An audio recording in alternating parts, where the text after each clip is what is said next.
मैं आपके कानून को चैलेंज करता हूँ, मैं आपकी कानून साजी को चैलेंज करता हूँ, मैं आपकी जहनीत को चैलेंज करता हूँ.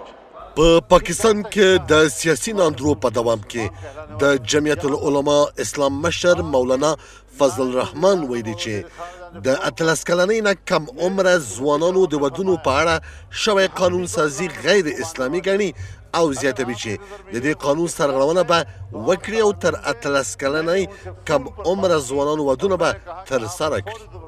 مولانا فضل الرحمن وویل چې د 18 کلنۍ نه کم عمر ځوانان په اړه قانون سازی غیر اسلامي ده او که دا قانون سازی اسلامي نظریات شورا ته استول شوی وای نو ښه به وه. मैं ऐलान करता हूँ कि मैं सरेआम इसकी खिलाफ वर्जी करूँगा और 15 साल और 16 साल और 12 साल और 10 साल के जवानों की शादियाँ कराऊँगा और उनमें खुद बैठूँगा. आप बताएंगे कि फिर आप किस तरह मेरा मुकाबला करते हैं. मैं आपके कानून को चैलेंज करता हूँ, मैं आपकी कानून साजी को चैलेंज करता हूँ, मैं आपकी जहनीत को चैलेंज करता हूँ. زه ستاسو د قانون سرغړونه کوم، تر 18 کلنۍ کم عمره ځوانانو ودونه به کوم او په پارلمان کې خپل سخت احتجاج ثبتوم. موږ دا ډول قوانین په دې هیواد کې نه پرېږدو چې عملي شي.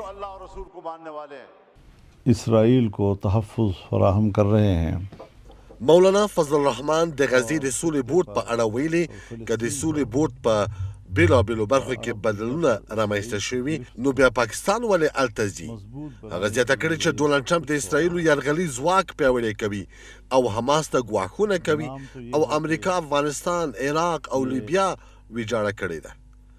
نوموړي ویل که اسرائیل پر ایران تر برید وروسته بریالی شي نو د تفتان تر پولې به ودرېږي. هغه د اسرائیلو د لومړي وزیر له قوله ویل چې زموږ بنسټیز هدف د یوه نوي اسلامي ریاست له منځه وړل دي او ټینګار یې وکړ چې د هغوی نیتونه روښانه دي. ٹرمپ کے دباؤ میں اسرائیل کو تحفظ فراہم کر رہے ہیں اور خطے پر اور فلسطین پر عرب دنیا پر اسرائیل کی گرفت کو مضبوط بنانے کے لیے یہ سب کچھ ہو رہا ہے.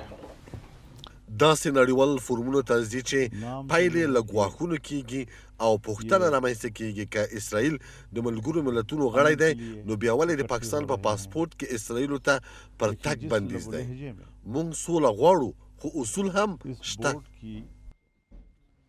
نوموړي زیاته کړه چې هر ځای اقتصادي پرمختګ روان خو یوازې پاکستان ډوبېږي او لومړی وزیر نه پارلمان او نه هم کابینه په اعتماد کې اخیستی دی.